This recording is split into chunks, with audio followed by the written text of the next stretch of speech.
Hello, my wonderful, beautiful friends, guys. Welcome back to r/entitled people, where people seem to think that they can do what they want, when they want, because they're special. And in today's episode, guys, we've got Karens calling cops on people, Psycho X's trying to break into homes, OP ruining her parents' retirement home. It's wild, guys. I hope you enjoy the stories. Don't shake your heads too hard, and as always, you can send or link your post to this email right here. Let's dive in.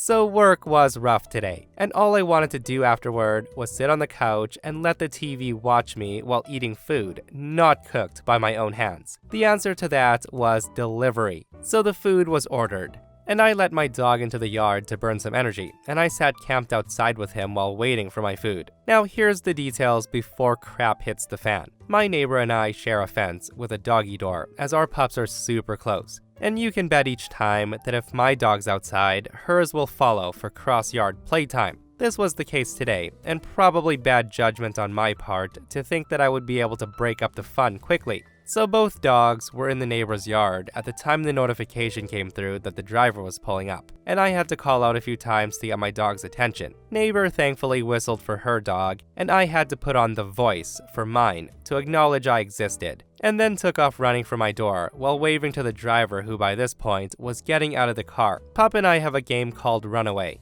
where I'll take off yelling runaway and literally he'll chase after me like I'm some human-sized fetch stick. I used this to my advantage until he realized that I was putting him inside, but managed to get him through the storm door and close the screen before he could run out. That's when I realized that I had left the gate locked like an idiot, with the driver standing right outside by this point. I just yelled from the porch that she could leave the food by the mailbox, and that's where the fun started. She asked me, "Is that your dog?" At this point, my BS meter didn't go off. I thought she was asking a question with an obvious answer because, duh, she was a dog person. So I engaged with dog owner gushiness. I basically say, yes, blah blah blah. His name is so-and-so. Wanna say hi? At that, the woman did not respond. She just stood there awkwardly for a moment, and then put the food down and quickly jumped back inside her car. In my mind, I was like, okay, that's kind of weird, but whatever. I then snatched the food and went back inside. I went to wash my hands, and from the kitchen window, I could see the full street where she's still parked outside. I'm thinking, okay, that's weird.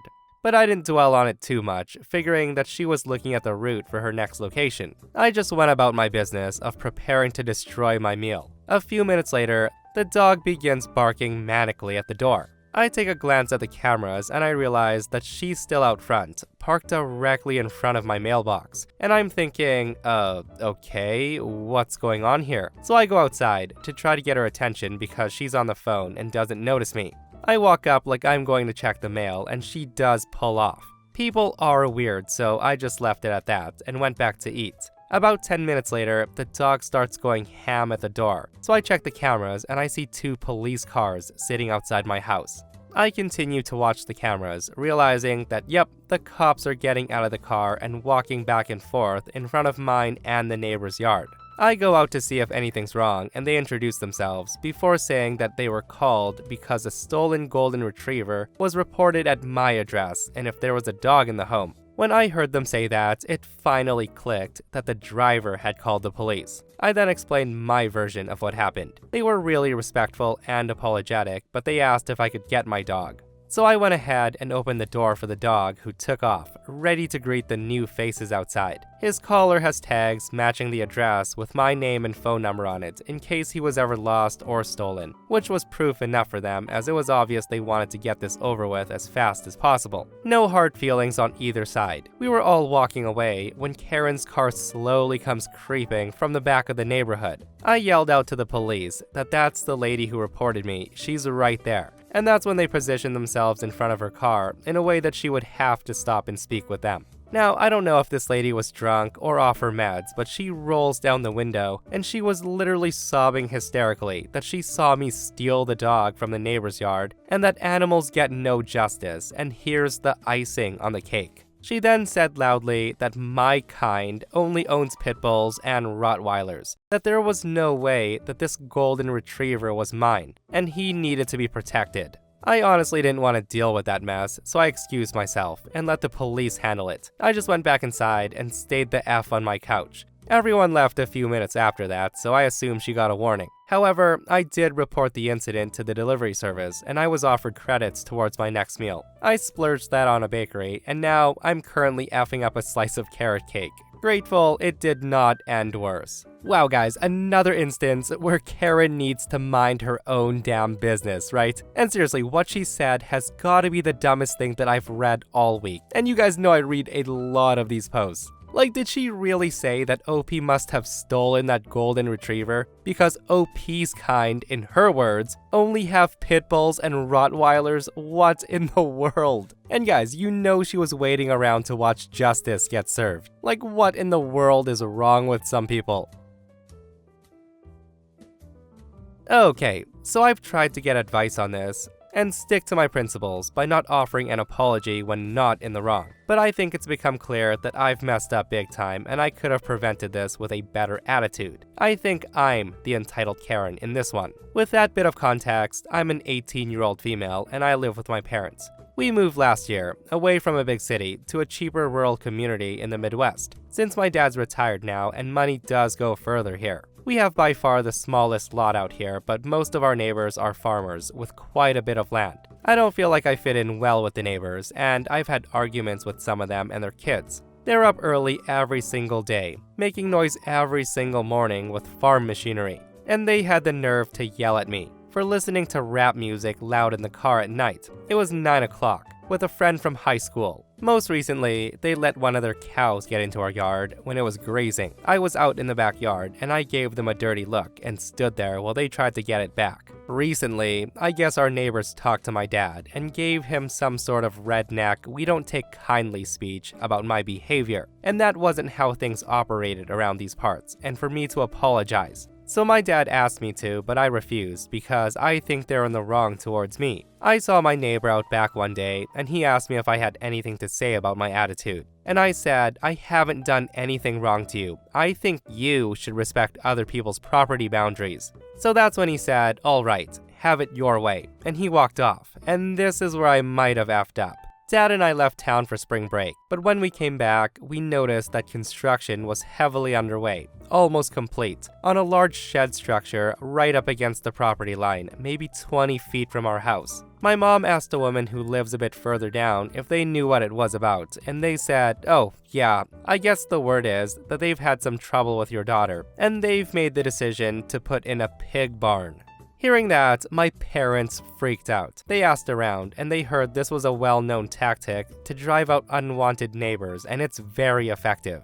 Dad called the city and asked about odor nuisance laws and what can be done. But he was told the area is zoned agricultural, and that it was more of an honor system thing. Farmers wouldn't do that without more land. But technically, he was allowed to have up to 200 pigs on the property. So Dad asked the neighbor if he would reconsider, but he said the order of pigs is already scheduled, and his mind was made up. Now my dad's furious with me, and he's frantic about what to do. At first, I told him to just ignore it and let them do what they're gonna do. But from the people I've talked to online, they're saying that's probably not gonna be a possibility for us. I thought he was overreacting at first, but now I'm facing the prospect that I really did crash the value of their property for good, and that we're all about to be very miserable. They've finished construction on the barn, so I guess the moment of truth is coming. Update. So I was starting to hope that maybe he wouldn't follow through on the threats, but the pigs arrived a couple of days before the weekend. Not 200 pigs as we feared, but certainly more than a few. I'd say around 75 to 100 range.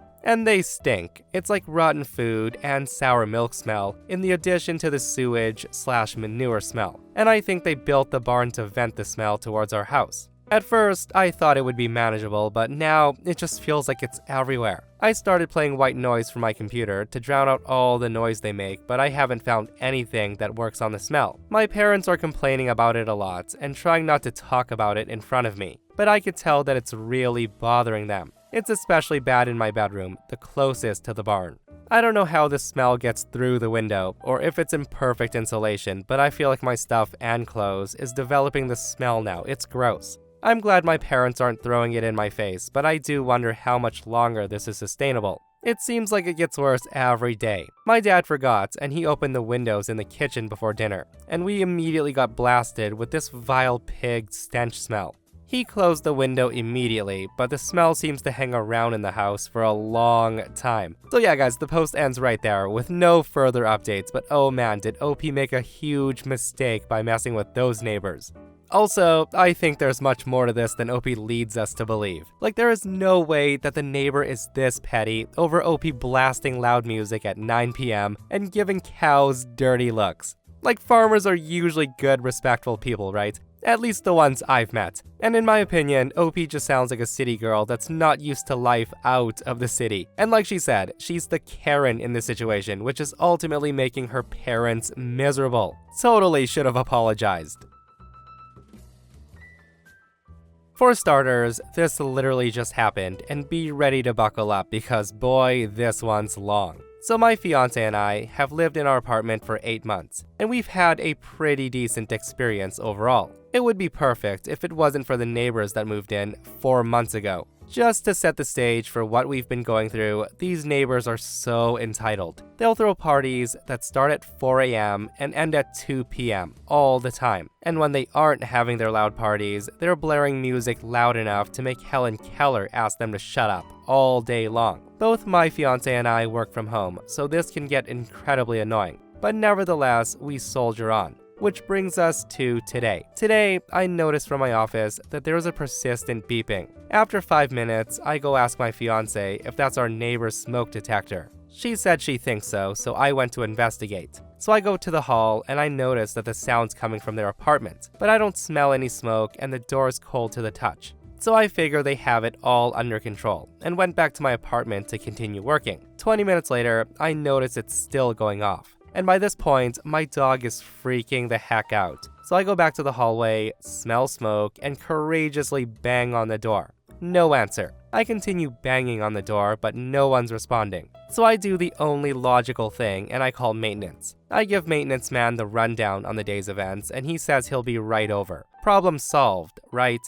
Wrong. This, dear listeners, is when the story gets fun. So the maintenance guy arrives, he goes to the neighbor's apartment, and he does his maintenance thing. When no one answers, he goes in, and the horrid smoke detector finally stops. I'm just about set to go back to my work, when all of a sudden, there's a knock on my door. I open it to find maintenance man standing there on the phone, telling another member of maintenance to get the police and an ambulance on their way because he thinks the kid next door is dead. The maintenance guy then looks at me and says, "Hey, I need you to come in here with me in case he's faking and attacks me." Now, I've been in some fights in my youth, but I am by no means someone who's prepared to duke it out with anyone holding any kind of weapon. Not to mention the fact that maintenance guy has a good 2 feet and 120 pounds on me, so if he goes down, I'm effed. So naturally, I do the responsible thing, and I agree to go with him. We enter this apartment filled with smoke, and I see a burnt pot on a stove,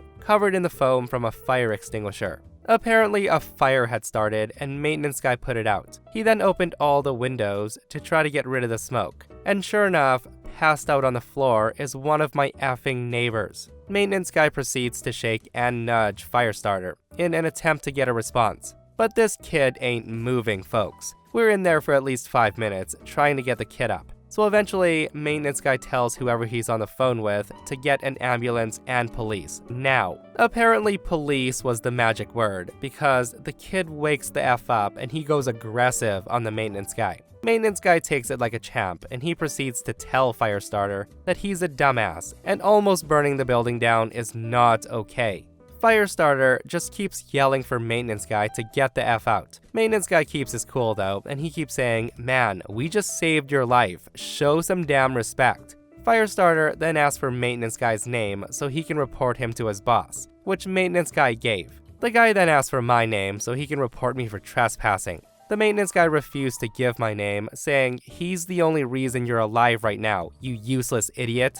To which Firestarter then grabs a kitchen knife and he starts waving it at maintenance guy. Maintenance guy keeps his cool. He collects his keys and walks off. All the while, Firestarter chases him down the stairs while yelling that he's going to get us arrested for trespassing in his home. In the meantime, I've retreated to my own apartment, only to have Firestarter standing outside my door pounding, waving a knife screaming, "I know where you live, you piece of crap." So yeah, good times. Update. So I haven't updated for a while because I was waiting on confirmation, but Firestarter was evicted. We noticed someone moving out a week later, but I didn't see who it was. And yesterday, another couple moved in. I haven't met them yet, but I also haven't heard a peep from their apartment, even with them unloading, so they're already better than our last neighbor. And yes, we should have called the fire department first. We didn't because this is not the first time their smoke detector has gone off. Usually, they let it beep the whole time they cook, but it's never gone off that long before.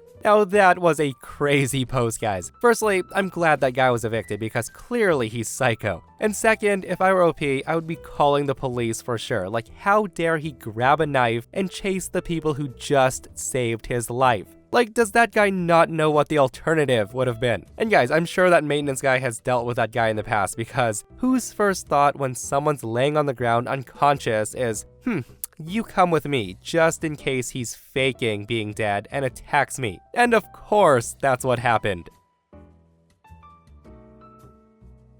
I bought my first apartment when I was in my 20s. I rented out a room to a guy from Poland. He was an awesome roommate, super good at DIY and maintenance. I was also seeing someone for a while. Let's call her Ghost. Ghost lived with 2 other girls, one of whom is my roommate's girlfriend's friend. Let's call her Karen. Ghost and I then broke up, and that whole friend group ditched me. My career went pretty well, and I bought a house in the suburbs and then decided to let roommates stay in the apartment on the same rent, with the condition that he do not sublet. But his girlfriend can move in, which is fine. I get the mortgage covered and a tenant who's better at maintaining the place than I am. He gets a 2-bedroom place for half price. A few years later, roommate and his girlfriend are moving back home to Poland. His girlfriend's already gone back, but when I'm over sorting some stuff with my roommates, I see a huge pile of moving boxes in the spare room. I say to him, "Oh, is that your girlfriend's stuff? Are you gonna be able to fit it all in that car?" To which he says, no, that's Karen's stuff. She asked if she could leave it here while we were still here. As it turns out, Karen was still friends with girlfriend. She found out they were leaving and found out that their rent was a pretty good deal. Karen then told girlfriend that she had it figured out with me and that she was going to take over the lease. Now, I will confess to a few minutes of panic and confusion. I've not spoken to this person in years, and she thinks that she's gonna move into my apartment and doesn't even ask. Like, how the heck does she even intend to pay rent, given that she's made 0 attempts to contact me? And why would I not go for market rate? I'm honestly baffled and somewhat fascinated to find out how she thinks this is gonna work. I don't really want to get into some kind of ridiculous squatters' rights squabble with them, so I contact my solicitor, think a non-trial lawyer. She recommends that I get the locks changed and install a security camera, and then to send the inevitable video footage her way when Karen does turn up and tries to get in. I explain all this to my roommate, and he agrees to move out 2 weeks early, and the guy even helps me fit the doorbell camera. I'm telling you, he really was the best. So that's where we are. I pretty much have the Ring app open constantly on my phone. I have pretty clear instructions not to say anything other than give my solicitors information, and to record any and all correspondence when it happens. Update number 1. So today at lunchtime, Karen turns up and she tries to get inside my apartment, and she was not alone. My ex-girlfriend, Ghost, was with her, and they had a key. Now I do feel stupid for not remembering that Ghost probably had one from when we were together. I didn't think she'd keep it after she ditched me, but probably should have changed the locks back then. Sorry tenants, my ex had a key to your home the whole time. The camera didn't get the preamble, but they came up to the door and tried a key. I hear them say, "It's not working, he effing changed the lock. How are we gonna get inside?" They then continue to take turns trying the key. I connect at this point, but I don't say anything. They try the doorbell, but it doesn't make any noise because I'm connected. They bang on the door and the window a bit before walking off. I stayed listening through the camera, but I didn't hear anything. The video was sent to the solicitor anyway, and I've had 2 calls from unknown numbers. I'm not gonna answer. I'll wait for someone to text me, and then send them the solicitor's contact info. More to come, I guess. Update number 2. So after a whole bunch of phone calls from random numbers, I finally got one from Ghost's father. The guy was always a gentleman who I got along with, so I sent him a polite message saying if this is about the apartment, please direct this to my solicitor, and then gave him the details. He said okay, and she said that he contacted her and he's gonna meet her on Friday. I also did some snooping on social media. and it seems that Ghost and Karen's other housemate is getting married soon. They were all living rent-free in the bride's nan's old house, so I'm guessing impending nuptials are the reason Ghost and Karen are looking for somewhere new and cheap to live. Not really my problem though. Update number 3. So this has taken a turn from entitled to just plain dumb. Karen, Ghost, and Ghost's dad met with the solicitor today, where they unveiled their secret weapon. They had a copy of my lease with my roommate. I was right, in that their free rent ride was over and they had no money saved. Ghost had been using me as a cash machine for years, I guess, so thought I would just roll over. No, as the kids might say. So these brainiacs' plan was that they would take over the existing lease agreement with roommate and girlfriend without my involvement. They had a key and they had my payment details from the tenancy agreement. Luckily, the account's sole purpose was for rent, so I can change that number easily. They thought that they could just write their names on the form as well, and it would be legally binding. Honestly, these people are nearly 40. How they have no idea how a lease works is beyond me. So long stupid story short, Ghost Dad has agreed to pay a moving company to collect the boxes and bring them to his house. I still need to be there for that, but I'll slam the door at the first sign of anyone other than a mover. Yeah guys, so I have no idea how on earth the ex and her friend thought that this little scheme was gonna work. Like, did they really think that they were just gonna move in without OP noticing at all? And guys, it's so funny how OP's ex and Karen thought, oh, these people put their names on a piece of paper and they got to stay. So if we got the paper and we put our names on it, we'll get to stay as well. Holy, some people are not smart. And that, my friends, brings us to another end of r/ entitled people. Guys, I hope you enjoyed today's stories. If you did, hit that thumbs up. And if you're not subscribed, consider subscribing so you don't miss these crazy stories. And if you missed yesterday's episode on the channel, it's an r/I don't work here lady, one of your favorite subreddits. And in this episode, an entitled Karen demands OP serve her because OP happens to be Mexican. Guys, it's such a funny story, so go check it out if you haven't. And myself and Stevie Boy will see you guys in the next one. We love you.